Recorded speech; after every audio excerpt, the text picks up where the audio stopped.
The last time I preached here, the gospel lesson from our lectionary was the story of Jesus being rejected in his hometown of Nazareth. It showed Jesus' friends and neighbors first being amazed at him and then quickly becoming offended. This young man they had known as a carpenter, following in the footsteps of his late father, was now teaching in the synagogue and even healing a few folks. Who does he think he is, anyway, was the attitude, which led Jesus to proclaim, prophets are not without honor, except in their hometown and among their own kin and in their own house. Amazed at them, he moved on to other towns and villages, with his good news of God being among them, sending his disciples out in twos to do the same, instructing them likewise to move on if rejected. Move on was a kind of a theme I saw in that story, and here in today's story, I saw it again. But it was different. The context here is a great acceptance of Jesus, such that this crowd wanted to make him their earthly monarch. But that was not the kind of king he had come to be. And so again, he moved on, this time to the mountains for a time of prayer and solitude. But that led me to see this moving on thing a third way. In the miracle story of the feeding of the 5,000, a moving on with faith toward the fulfillment of what at first seems impossible. Sometimes miracles happen. Things that are inexplicable occur. Sometimes it seems magical. Jesus walks on water, turns water into wine, heals the sick, is raised from the dead.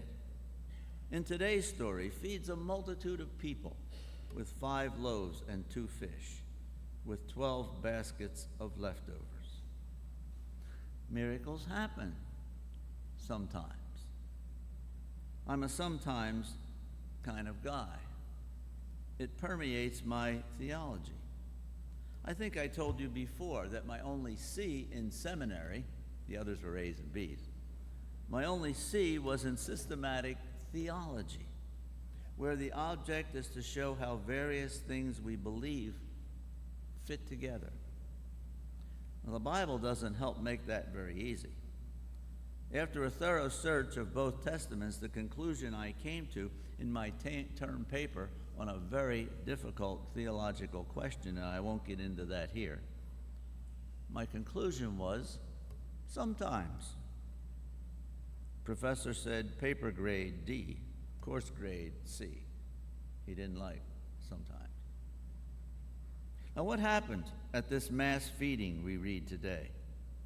I have no doubt that the gospel writer thought it was a miraculous, magical sort of thing.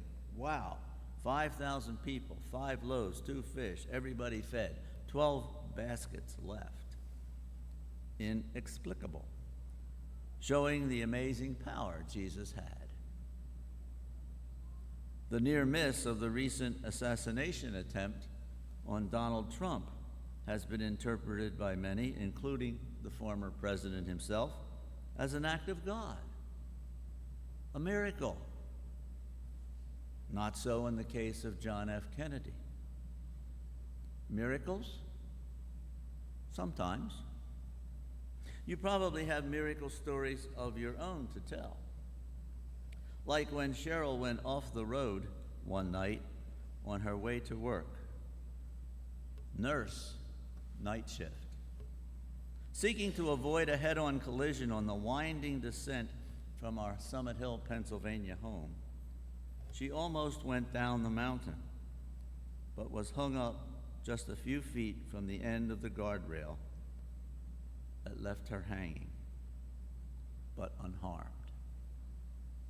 A knock at the door at 11 p.m. I found a strange couple standing there. The woman said to me, "Don't be alarmed, she's okay, but your wife has had an accident. My husband will take you down to her, and I'll stay with your children, who I understand are in bed." That was a miracle story for us.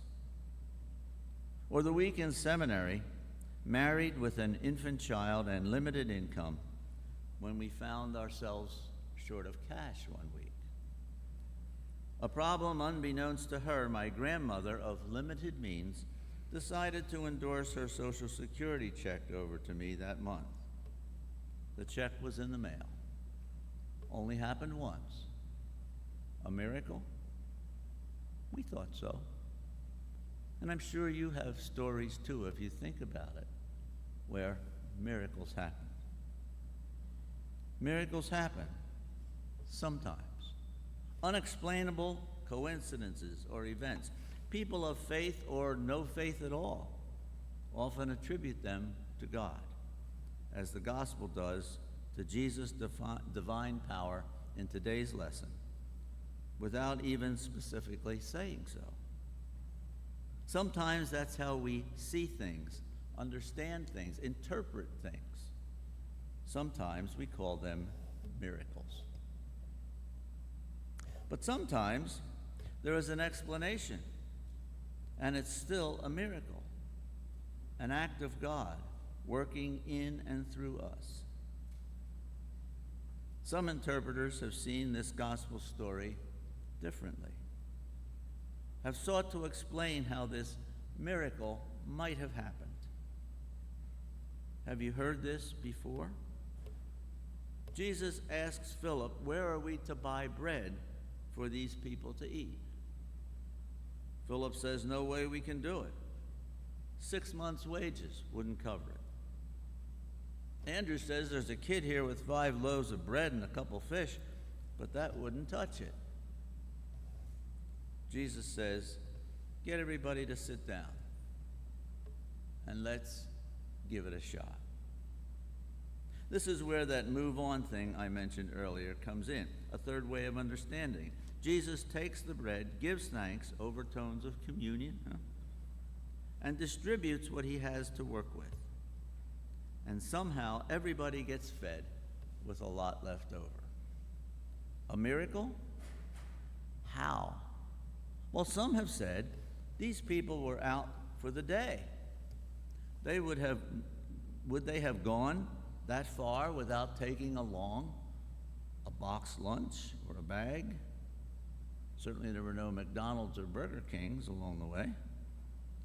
Maybe the seeming generosity of the young boy. We assume he gave his food to Jesus willingly. Maybe his generosity inspired others who had also brought food to reach in and add theirs to the common meal that was more than enough to cover those who hadn't brought anything, as well as themselves. The miracle was in their being opened to share what they had, so all could be fed. The miracle was in Jesus knowing what would happen if they just moved on in faith. A family had a child with serious Down syndrome. The husband had an old father who was becoming very forgetful. He suggested to his wife that perhaps his father should come and live with them. At first she said, "No way," because of all the time and issues of taking care of their little girl. Then she changed her mind and said, "Well, let's try it and see what happens." Almost immediately, Grandpa and granddaughter bonded. Hour after hour, he would hold her and rock her, and later teach her things that those with failing memory rarely forget. How to count, the alphabet, and slowly and painstakingly how to read and write. Just because you can explain how something happens doesn't mean it's not a miracle. Sometimes God works through our trusting God and moving on. Sometimes through moving on and learning to trust God in what might not at first seem possible. That happened here last year in our church. Our finances were a problem. Would we be able to afford a minister? We had a monthly mortgage payment of over $4,000, a mortgage balance of $160,000. Then someone stepped up anonymously and offered $80,000 as a gift to that cause if the congregation could match it. We raised over $86,000 with $6,000 left over for other capital needs. Actually, more than that.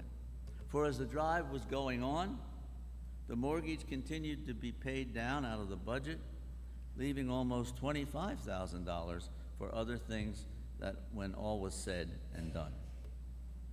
Our 12 baskets full left over. And of course, there are the many times we collect things for local mission, from paper towels to canned goods to sheets and pillowcases, often with lots more than we were expecting or aiming for. Sometimes miracles happen. Watch for them. Name them. Celebrate them for what they are. Miracles.